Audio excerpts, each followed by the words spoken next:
Ajnana-timirandasya Gyananjana-shalakaya Chaksurunmilitam Jena Tasmai Sri-Gurave Namah. Sri Chaitanya-manubhistam Stapitam Jena Bhutale Sayam Rupa-kadamayan Dadati Svaparantikam Tadadanastranandantai Vridhamya Che Puna Srimad Rupa Padambujo Dulisyam Janma Janmani. Jai Sri Krishna Chaitanya Prabhu Nityananda Sri Advaita Gadadhar Sri Vasadi Gaura Bhakta Vrinda. Hare Krishna Krishna Krishna Hare Hare Hare Rama Rama Rama Hare Hare. Panchakalpatrubhyascha kripa sindhubheva patitanam pavnebhyo vaishnavebhyo namo namaha.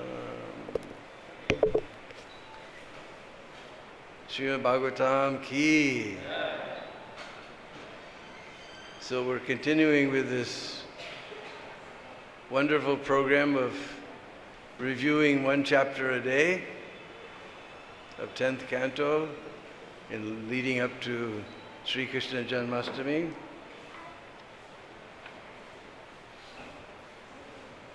Chapter 20.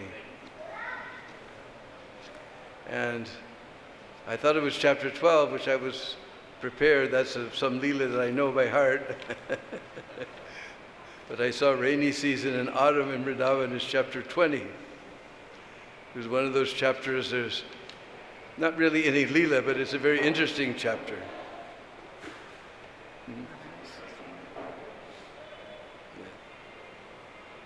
So, a lot of wonderful analogies. Om Namo Bhagavate Vasudevaya.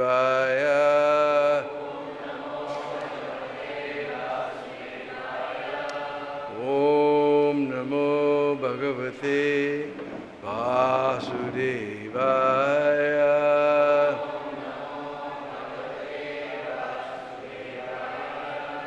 Om Namo Bhagavate Vasudevaya.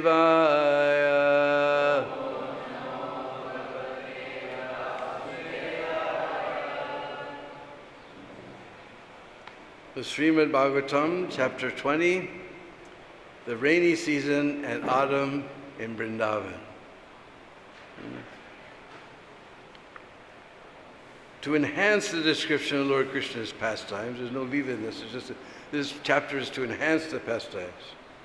Sri Sukadeva Goswami describes in this chapter the beauty of Vrindavan during the autumn and rainy season. Actually, it's backwards, it's rainy season and autumn. In the course of his presentation, he gives various charming instructions in metaphorical terms. This is a very interesting chapter. Sukadeva Goswami said, to the ladies of Vrindavan, the cowherd boys then related in full detail Krishna and Balaram's wonderful activities of delivering them from the forest fire and killing the demon Pralamba. So everybody was talking about Krishna's pastime. This is Krishna consciousness. The elder cowherd men and ladies were amazed to hear this account. They concluded that Krishna and Balaram must be some exalted demigods who had appeared in Vrindavan. Then the rainy season began, giving life and sustenance to all living beings. The sky began to rumble with thunder, and lightning flashed on the horizon. The sky was then covered by dense blue clouds, accompanied by lightning and thunder.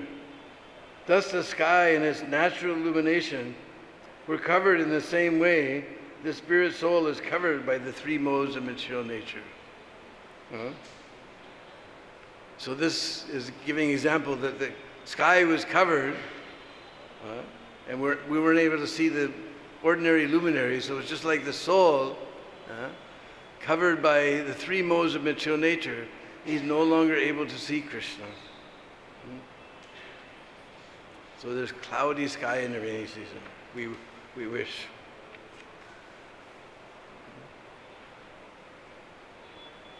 With its rays, the sun had for 8 months drunk up the earth's wealth in the form of water. Now that the proper time had arrived, the sun began releasing this accumulated wealth. So this is compared to the government. They take taxes from the citizens. Citizens do different business and agricultural activities and earn money, and the government takes taxes in the form of income tax and sales tax and so many taxes. They say there's 2 things sure in life: death and taxes. But then this duty of the government, just like the sun is taking up all the water from the earth, then the rainy season comes, he rains back and gives sustenance to all living beings. So then the government's business is to do welfare activities for the citizens of the country, to improve the infrastructure of the country and to do welfare activities, all types of different activities. So this is compared like that.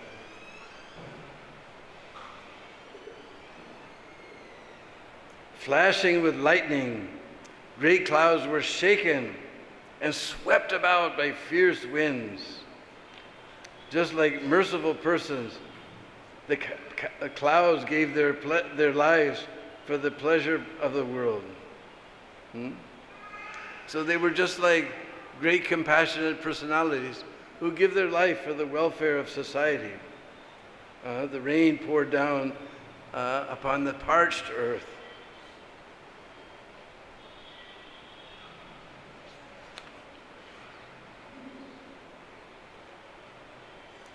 The earth had been emaciated by the summer heat, but she became fully nourished again when moistened by the God of rain. Thus the earth was like a person whose body had been emaciated by austerities, undergone for a material purpose, but who again becomes fully nourished when he achieves the fruit of his austerities. So the earth became dry and emaciated. It's just like a person who has some material motive. He performs penances and austerities, and becomes thin and emaciated. Then he gets the fruit of his activities, and he becomes very fat and happy and joyful and begins to show off his opulence. This is very interesting descriptions. In the evening twilight during the rainy season, the darkness allowed the glowworms, but not the stars, to shine. Just as in the age of Kali, the predominance of sinful activities allows atheistic doctrines to overshadow the true knowledge of the Vedas. So in the rainy season, around the tops of all the trees, we still see little fireflies, or little glowworms. But the moon and all the stars, the real luminaries, they're hidden. We can't see. This is like in Kali Yuga, ignorance, atheistic principles are so much predominant that the knowledge of the Vedas is lost. Everybody just goes chasing after these little glowworms of so-called knowledge. Just like our Stephen Hawking, he became very prominent, writing so many books. There's no God, there's no God, there's no God. He became prominent. And the Krishna conscious movement is becoming eclipsed. The frogs, who had all along been lying silent, suddenly began croaking when they heard the rumbling of the rain clouds, in the same way that Brahman students, who perform their morning duties in silence, begin reciting their lessons when called by their teacher. So we notice after the rain, all the frogs come out, especially if you live in MBT. Then they all begin croaking and making so much noise. So this is compared just like the Brahmin boys, in the morning they're doing silent duties, and then their teacher calls them and then they chant all the Vedic mantras. So the frogs are like that, chanting the Vedic mantras, is compared.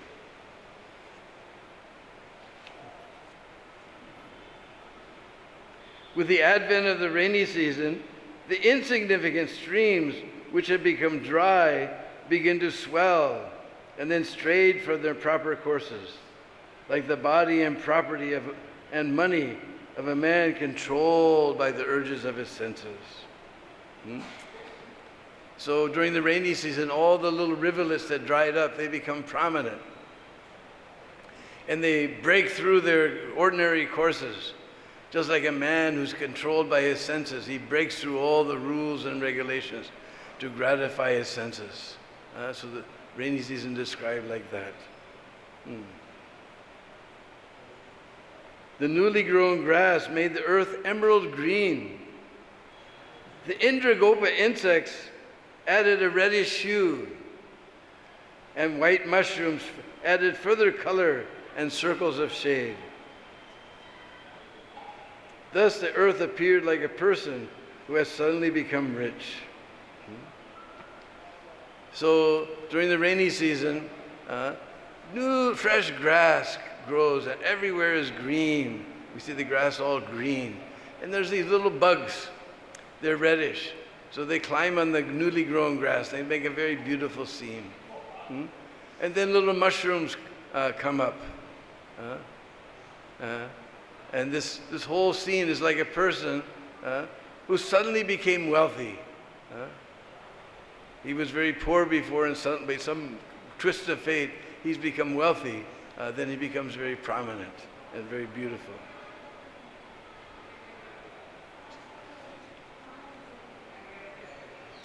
With their wealth of grains, the fields gave joy to the farmers. But those fields created remorse in the hearts of those who were too proud to engage in farming and who failed to understand that everything is under the control of the Supreme. So when the rains come, then the grains begin to grow and the farmers are very happy. But those people who are too proud to do farming, they live in big cities. The rain, it's a big trouble. It's raining outside. There's puddles everywhere. Some car comes along, splashes you. They're in great remorse. Also, the farmers are very happy, lots of grains. But the mercantile class, they think, oh no, now there's so many grains, the price will come down. But everything is under the control of the Supreme Personality of Godhead. As all creatures of the land and water took advantage of the newly fallen rainwater, their forms became attractive and pleasing, just as a devotee becomes beautiful by engaging in the service of the Supreme Lord. So everything, just like we see, now it's rainy season, we had some rain, everything is very green and attractive. And Prabhupada compares it just like the devotees. By performing devotional service, they become very happy. He gives the example, just like many of our members, before they came to the temple, before they came to Krishna consciousness, they were keeping long hairs and they were very dirty. But now they're clean shaven and with tilak and neck beads. They look like they're coming from Vaikuntha.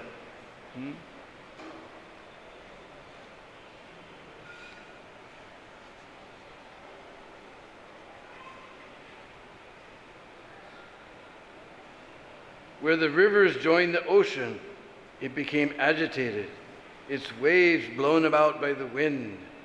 Just as the mind of an immature yogi becomes agitated because he is still tainted by lust and attached to the objects of sense gratification. So we see where the rivers are full and they're pouring into the ocean, then the ocean becomes dirty and disturbed. And so many things. Just like a yogi who's not very advanced.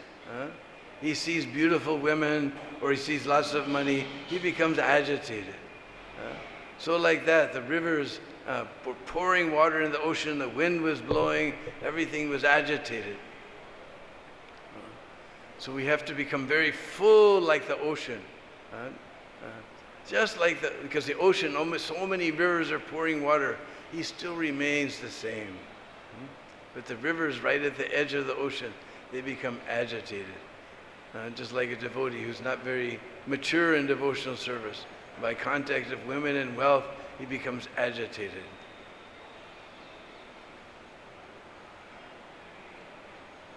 Just as devotees whose minds are absorbed in the personality of Godhead remain peaceful even when attacked by all sorts of dangers, the mountains in the rainy season were not at all disturbed by the repeated striking of the rain-bearing clouds.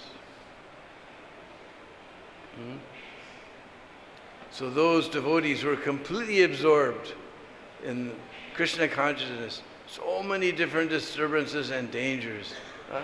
Don't disturb them. They go on with their service. Just like the mountains. So much rain is pouring down, lightning bolts are falling down, but they're not affected. So we've been hearing about the wonderful pastimes of Prabhupada every evening. You should take advantage of this. I'm disappointed not many people come, because we're the last crew. After us, in a few more years, there won't be anyone left on the planet who saw Prabhupada directly. This is your chance to hear from these devotees who saw Prabhupada directly. And Prabhupada, we're reading so many obstacles, we're hearing so many obstacles, but he overcame all these obstacles and established this Krishna conscious movement. And we're all sitting here in Vrindavan because of Srila Prabhupada's hard labor. Just like the father, he works very hard, so he doesn't want his children to work very hard, so he amasses a lot of money and gives it to them. So Prabhupada amassed a huge wealth of Krishna consciousness and given it to us. We don't have to struggle. We read about Prabhupada's struggles. We don't have to struggle like him. This is Prabhupada's mercy upon us.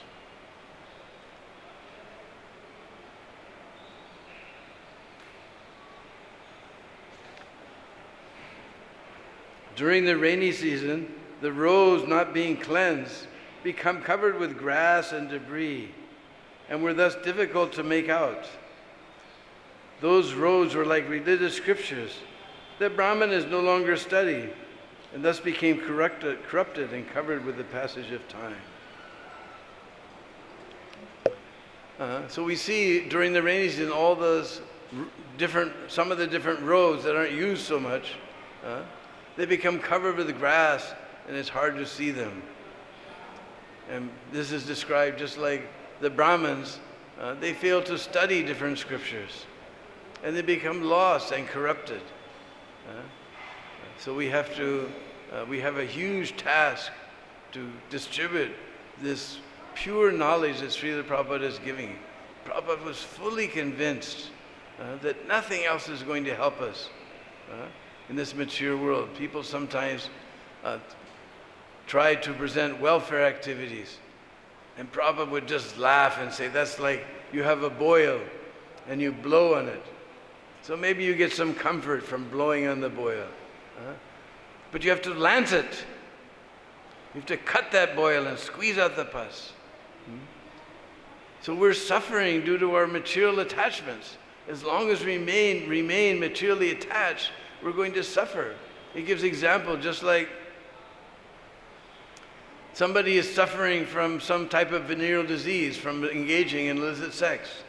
Then he goes to the hospital, he gets cured, but then he goes about doing the same nasty activity over again and affected by the same disease over again.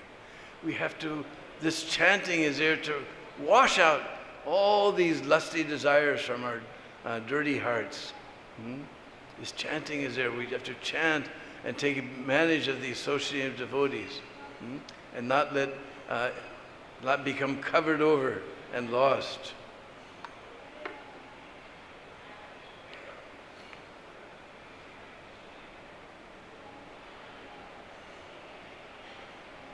Though the clouds are the well-wishing friends of all living beings, the lightning, fickle in its affinities, move from one group of clouds to another, like a lusty, unfaithful woman, even to a virtuous man. So in the rainy season, we see sometimes the cloud is, lightning is flashing in this group of clouds. Sometimes it's flashing over there.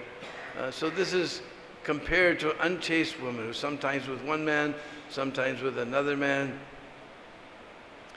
And Prabhupada goes on in the purport to describe how this creates havoc for the husband, for the children, for everyone. Prabhupada was so disappointed with us. This is our disease in Kali Yuga. We cannot stay together. Every once in a while on Facebook we see somebody celebrating 40 years together, somebody celebrating 50 years together. Amazing. Prabhupada will be so pleased by these devotees who stuck it out through thick and thin and remained faithful. Both husband and wife have to remain faithful.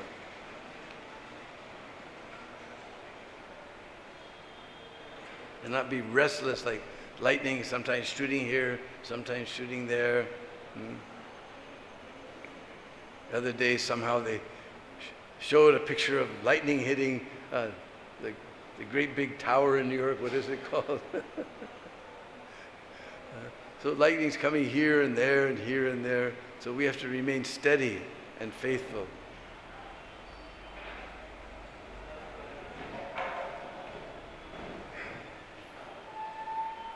When the curved bow of Indra, the rainbow, appeared in the sky, which had the quality of thundering sound, it was unlike ordinary bows because it did not rest upon a string. Similarly, when the Supreme Lord appears in this world, which is the interaction of the material qualities, he is unlike ordinary person because he remains free from all material qualities and independent of all material conditions. Jai Sisi Gauranitai Krishna Balaram Sisi Radhesham. So in the rainy season we see lots of rainbows. And here an interesting example, although we call it a bow, we see ordinary bows, they're curved and they're supported by this string. But where is the string on the rainbow? It's independent. And Prabhupada explains this is just like the Supreme Lord appears in this world, but we shouldn't think he's an ordinary person. He's like the rainbow. He's not dependent upon a string. He's not dependent on material qualities. He's completely, just like when the king goes to the prison, so he may be inside the prison house, but he's not subject to the rules and regulations of the prison. He's come by his mercy to see the prisoners.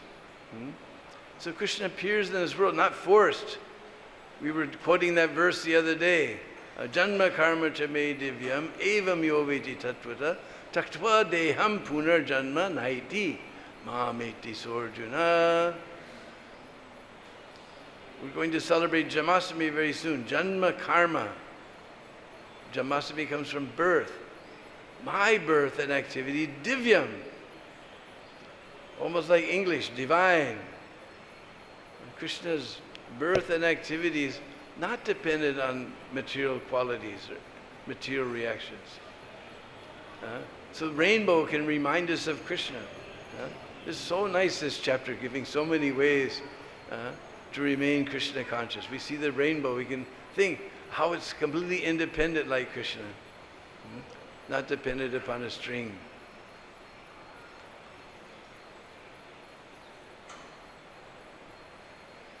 During the rainy season, the moon was prevented from appearing directly by covering the clouds, which were themselves illuminated by the moon's rays.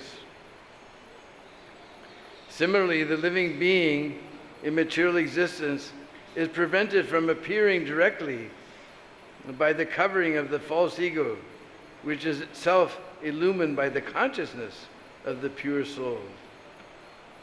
So sometimes the rainy season, the moon comes out, we can tell because the cloud is a little illuminated. We can't see the moon, but we can know that the moon is there because there's illumination in the sky. The same way, the living entity, he's covered by these clouds of three modes of material nature. But we can understand that the living being is there because somehow this body is moving. And the scientists, they haven't been able to figure out how to make a living being. They have factories for creating so many things. They can create bombs to destroy the whole humanity, but they can't create life. They can destroy life, but they can't create life. So that life, that is a symptom of the presence of the soul. That is like the illumination of the rain cloud from above. We see that something's illuminating. We know that the moon is in the sky. Same way we know that within this body there's a soul, because from tip of the head to the tip of the toe there's consciousness. From the tip of the head to the tip of the toe there's consciousness. That is a symptom of the living being.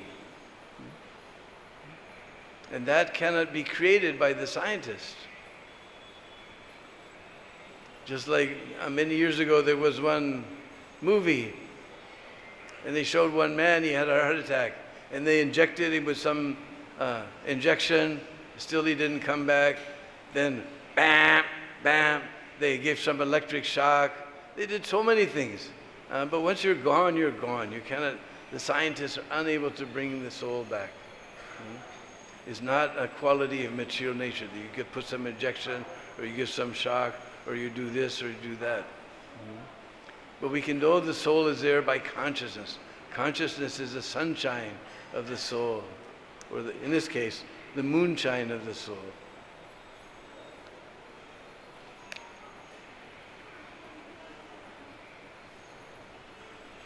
The cranes continued dwelling on the shores of the lakes, although the shores were agitated during the rainy season.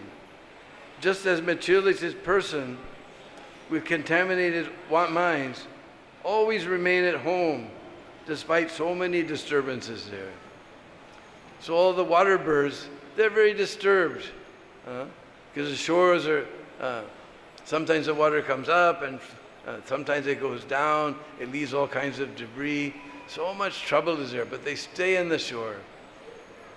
So like materialistic people, there's so many anxieties and troubles in family life. But they won't give it up to take to Krishna consciousness. They remain in this, Prabhupada called it the deep, dark well of material existence. So this can compare to the water birds who, despite all disturbance, they still remain on the shore of the rivers and lakes.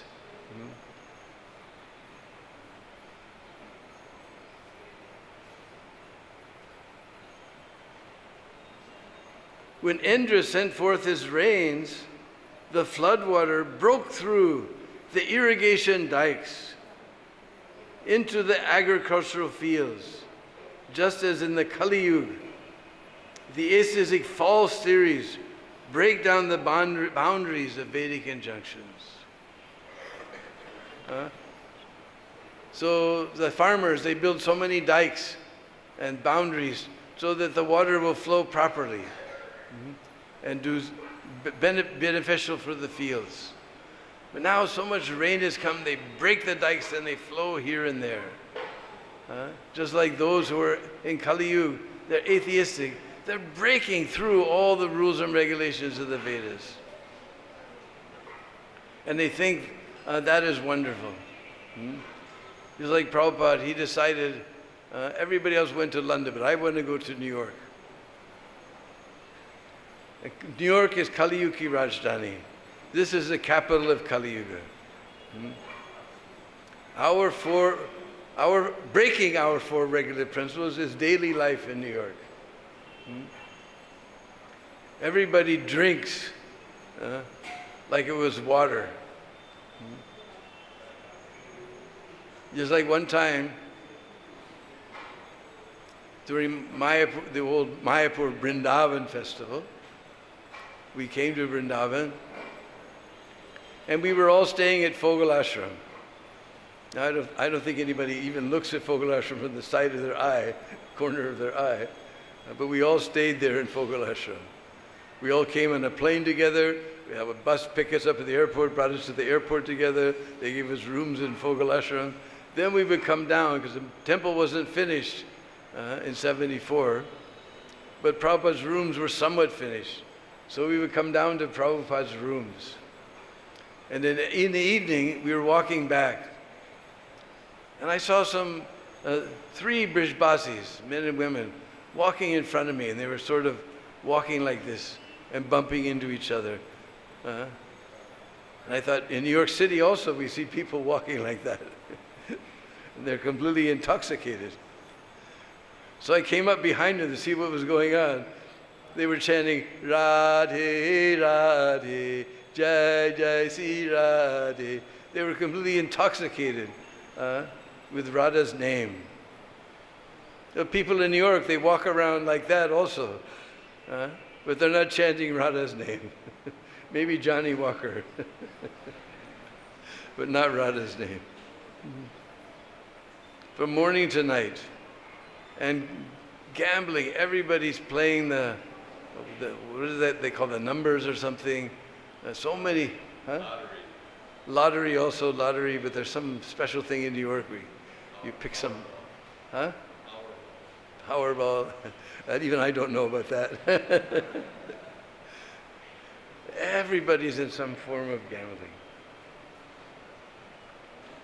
And illicit sex life. Of course, now they cleaned it up a bit, but in Prabhupada's time, there was one whole street, 42nd Street,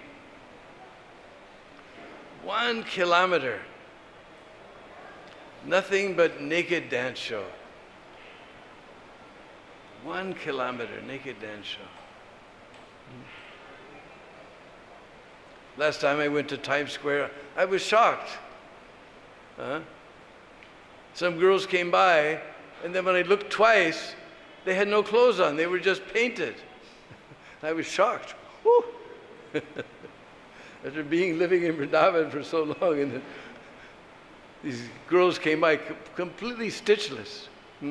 Just paint, nothing else but paint. Somehow that's legal. So this is New York. And forget about protecting the cows. Every corner there's a restaurant. Every intersection, there's 4 restaurants in each corner. And what's going on in those restaurants in front of the deities, I don't want to mention. All I can say is, Go Mata Ki Jai. This is the capital of Kali Yuga. Their whole life is to break the 4 regulative principles. Prabhupada thought when I tell them the rules and regulations, they would tell you get back on a ship and go back to India. But somehow Prabhupada reached at the right time. We were frustrated with all of that. And when Prabhupada told us these regular, we're ready to try it. All right, let us try it. I also thought like that you have to follow these 4 regular principles, no intoxication, because we were all into intoxication, no intoxication. And I remember sometimes I used to sell LSD and people would ask me, what's it like? I said, you put it in your mouth, you wait 30 minutes, and you'll know everything. I can't explain it. It's beyond words, So same thing, I thought these people, they've given up all this intoxication, illicit stuff, like all these things. What do they have? They can go on talking about it, but I'll never understand until I actually put it in my mouth, chew it up, and wait 30 minutes, then I'll know. So let me try out this. What do they got that they've given up all these things? Prabhupada arrived at the first time. We were perfect time. We were just frustrated with all these things. Well, Prabhupada gave us the regular principles. We were ready to try it, and our lives became happy and peaceful.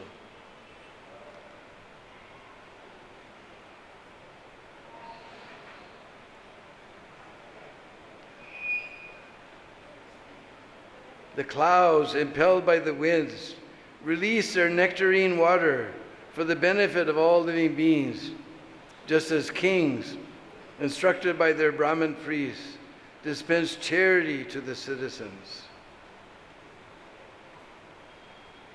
So the clouds are encouraging the rain clouds to go here and there and pour their rain down to nourish everyone. Just like the kings, they're supposed to be, the instructed by the Brahmins. This is considered like the rains blowing the clouds. The clouds are the kings, and the Brahmins are the winds.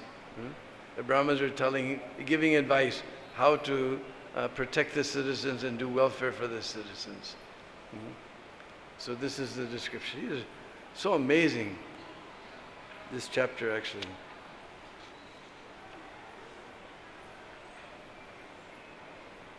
When the Vrindavan forest had thus become resplendent, filled with ripe dates and jambu fruits, Lord Krishna, surrounded by his cows and cowherd friends, and accompanied by Sri Balaram, entered the forest to enjoy. Sri Krishna Balaram ki.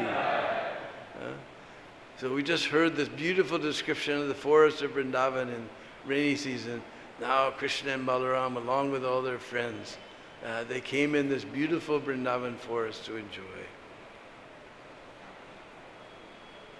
The cows had to move slowly because of their weighty milk bags, but they quickly ran to the Supreme Personality of Godhead as soon as he called them, with their affection for them causing their udders to become wet. So we've heard Nanda Baba, he had 9 lakhs of cows. 1 lakh is 100,000, so 9 lakhs means almost 1 megabyte. And there's, our acharyas have described that those 9 lakh cows are divided into basically 4 groups. Whitish cows, yellowish cows, reddish cows, and of course the black cows. And even those are divided into 25 groups. What is that? 100 groups. So 100 groups of cows. Then 8 special groups. Those that are colored like chandan, those that have little spots, those that have big spots. One group called Mridanga-mukhi, his face is like a mridanga. I still want to see that group. Another group called Singamukhi, face like a lion. I'm not sure I want to see that group. In this way, so many, there's 8 special groups of cows, 108 cows. And they all have their names according to their color. Just like the white cows are called Sweta, just like Sweta Dweep, or there's a very common name in Russia, Svetlana. So Sweta means white. Safed, Safedi, and Moti means pearl. Hamsika, Hams we know means swan. So like that they have names. Then there's yellowish cows. Pili, Pitambari, Pingala, so many names like this. Gauri, and Gange. Gange is in the yellowish cows. Because if you've ever been to Prayag, then you see from this side, Ganga is coming very golden in complexion. And from this side, Jamuna is coming very deep blue. And at the Sangam, you can see the 2 waters mixing. So we have Gange, Giriyasuta, all these names are there amongst the yellowish cows. Then we have the blackish cows. So naturally we say Kali, but the Brishbasis, they mix their R's and L's, so it becomes Kadi, and Shamala, Shamangi, Krishangi, all these names. And Jamune, Kalindi, we just described, they're in the black cows. Then there's the reddish cows. Lali, Kumkumi, Sinduri, Saraswati, we don't see Saraswati River anymore, but from the scriptures we learn that she was cursed. I can't remember who was, maybe Vasishtha Rishi cursed her to flow reddish color. So she's a reddish color. So Saraswati's in the reddish cows. Then there's, of course, Mridangamukhi and Singamukhi and spotted cows, Kapilgai and Chandani, the cow colored like sandalwood. And so many. And Krishna knows all their names. So he plays on his flute to call all the cows. And like it describes, the cows have their big fat milk bags.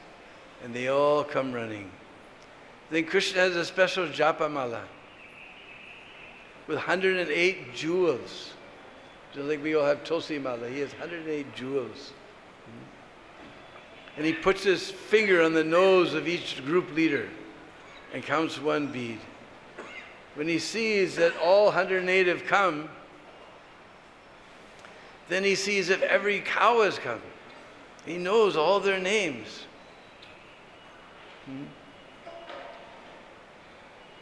Because some cows are very smart. They all heard Krishna's flute. They all know they're supposed to come. But some cows know one more thing. If they don't come, Krishna will call them by their name. Krishna will call them by their very own name with his own lotus mouth. Can you imagine Krishna calling your name with his own lotus mouth? So they didn't come. They want to hear Krishna calling their name. O Kumkumi, Pingala, Panchagoda, Dharmatma. You imagine Krishna by his name? Karabhajan. Krishna calling your name with, and cows, ordinarily their ears are like this, but as soon as Krishna calls their name, ears go like this to catch all that nectar. And then it doesn't overflow from the top of the ear. Overflow comes from here. And they come running with their feet apart, and then feet together, and feet apart, and milk bag is going ka-choong, ka-choong, ka-choong, and the cows are going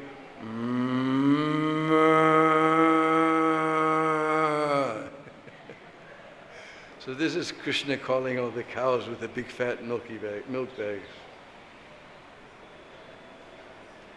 The Lord saw the joyful aborigine girls of the forest, the trees dripping sap, and the mountain waterfalls, whose resounding indicated there were caves nearby. So the resounding of the waterfalls indicated caves are nearby. So we're going to hear about that. When it rained, the Lord would sometimes enter a cave or the hollow of a tree to play and eat roots and fruits.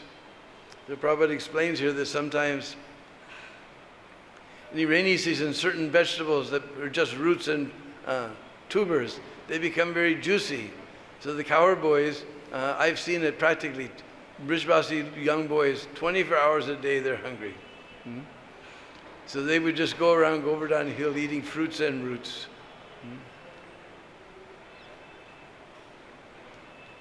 Lord Krishna would take his meal of boiled rice and yogurt sent from home in the company of Lord Sankarshan and the cowherd boys, who regularly ate with him. They would all sit down to eat on a large stone near the water. Just imagine sitting with Krishna and taking prasad. My goodness. Lord Krishna watched the contented bulls, calves, and cows sitting on the green grass and grazing with closed eyes. He saw that the cows were tired from the burden of their heavy milk bags. Thus observing the beauty and opulence of Vrindavan's rainy season, a perennial source of great happiness, the Lord offered all respects to that season, which was expanded from his own internal potency. So this rainy season, Krishna himself offers all respects to the rainy season. Maybe reading this will bring some more rain.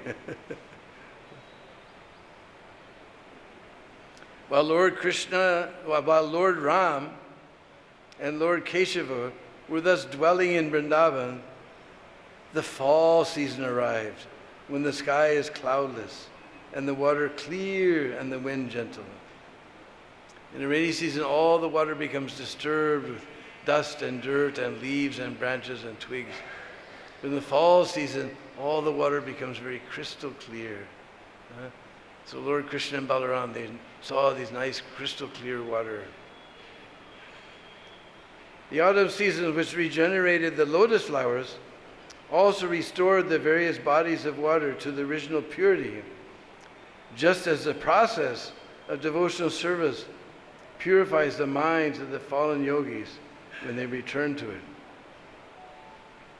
So all the lotus flowers by the rainy season, they appeared just like the minds of the yogis when again coming to Krishna consciousness, they bloom like happy lotus flowers. Autumn cleared the sky of all clouds. Let the animals get out of their crowded living conditions. Clean the earth of its covering of mud and purify the water of contamination. In the same way that loving service rendered to Lord Krishna frees the members of the four spiritual orders from their respective troubles. So during the rainy season, it's difficult to go outside. Everyone's stuck inside. But in the fall season, everyone can move about freely. Just like, what did he say? Loving service to Krishna frees the living entity from all material contamination.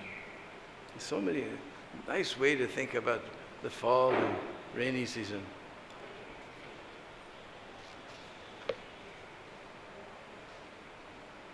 The clouds, having given up all they possessed, shone forth with purified effulgence, just like the peaceful sages who have given up all material desires and thus freed from all sinful propensities. So there are clouds in the fall season, but those clouds are white. Rainy season clouds are black, and the autumn season, Kartik season, clouds are white. Just like this description in Gopal Champu when Krishna and Balaram went to Sandipani Muni's school.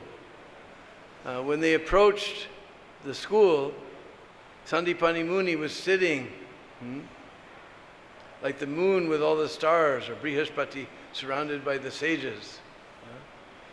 So they were all sitting there and they looked and they said, "What is this?"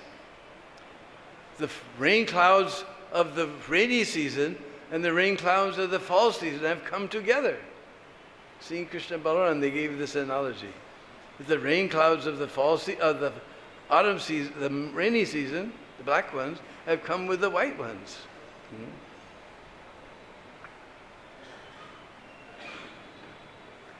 During this season, the mountains sometimes released their pure water and sometimes did not. Just as experts in transcendental science sometimes give the nectar of transcendental knowledge and sometimes do not. So we see in the rainy season, streams are always flowing. But autumn season, sometimes they flow, sometimes they don't. Just like we saw sometimes on morning walks, Prabhupada would speak so much. In other morning walks, he would just chant. He was very silent. Like that. So sages are sometimes like this compared to this autumn season. The fish swimming in the increasingly shallow water did not at all understand that the water was diminishing, just as foolish family men cannot see the time they have left is diminishing at every passing day. So in little ponds of water, they get separated from the main group, main body of water. In the fall season, gradually begin to dry up, and little fish and bugs and other things that are living, they don't understand that their life is coming to an end. Very soon it will be completely dry. Just like the man in materialistic life, he doesn't see that everything is drying up. his life is coming to an end.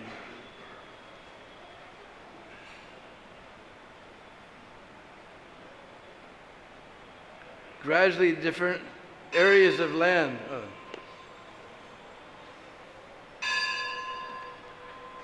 gave up their muddy condition, and plants grew past their unripe stage, in the same way that sober sages give up egoism and possessiveness. These are based on things different from the real self, namely the material body and its byproducts. So the land, now it was all muddy, but gradually, autumn season becomes dry again. Just like the sages, when they give up their ego and possessiveness, then they can perceive the real self.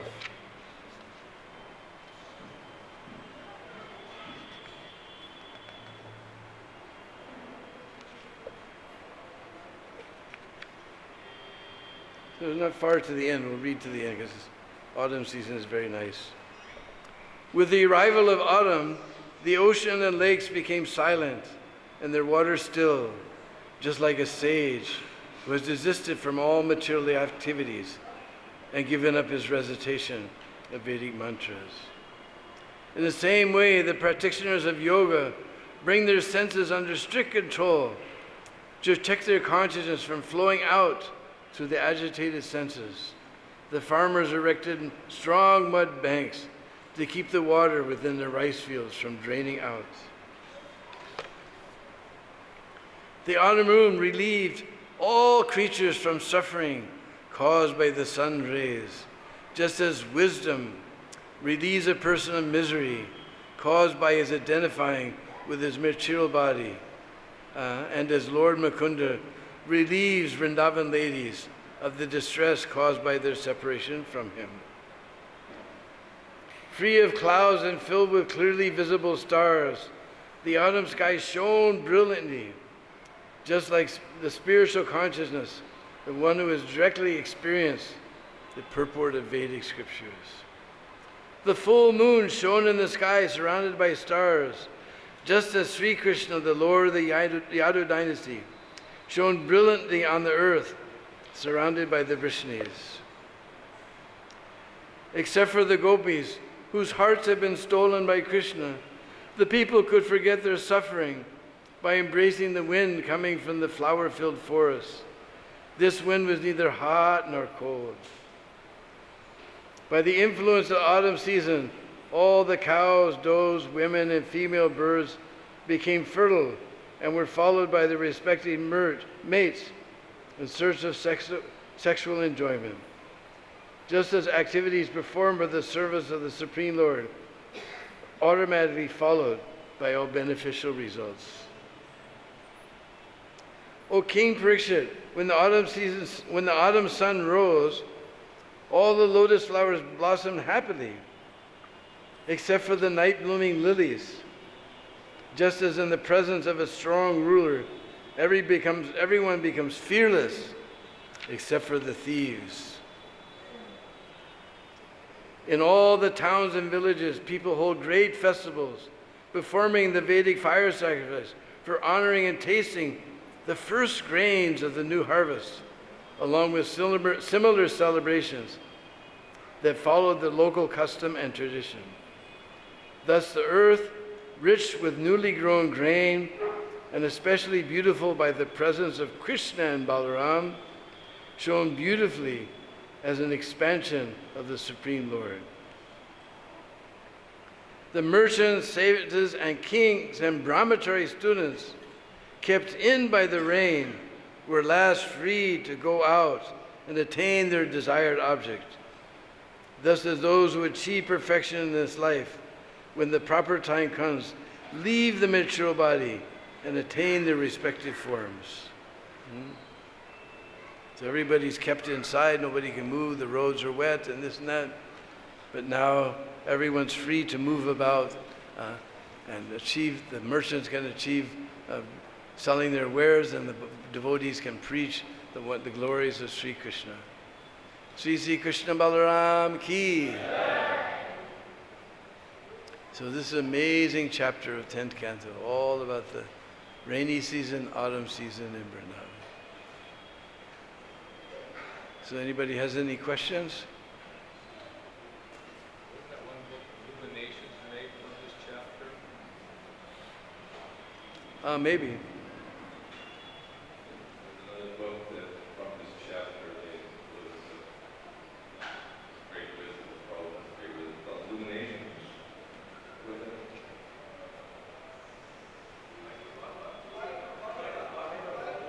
Light of the Bhagavad, Light of the Bhagavad. Light of the Bhagavad, Acha.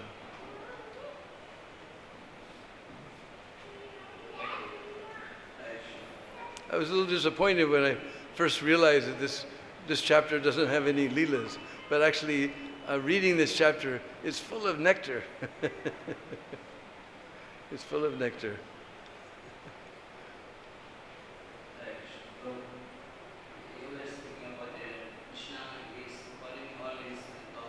Mm. He remembers the names of everyone. He remembers the names of everyone. Yeah. But here in Western world we have Buddhism, we cannot remember the name. Imagine Krishna can remember 9 lakhs of names. And during this pandemic, sometimes I forget people's names. I haven't seen them for so long. Anyway, I was happy to share this nectar of this chapter with all of you. I hope you all relished it. Srila Prabhupada ki jai.